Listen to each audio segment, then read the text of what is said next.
How to delete search history on iPhone search bar. To get started, first of all go to your iPhone home screen. Here, swipe down. You can see all the suggested apps on your iPhone. Swipe up and get back to your home screen. Now, open Settings on your iPhone.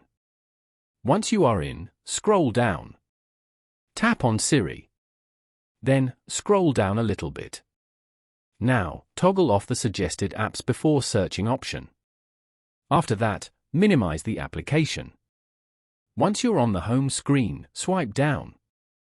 You will see nothing appear on your recent suggestions. To activate this feature, you can just toggle on the option from Settings.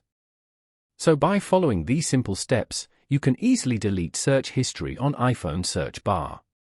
Thank you for watching. Please leave a like if this tutorial helped you, or leave a comment below if you have any questions related to the video.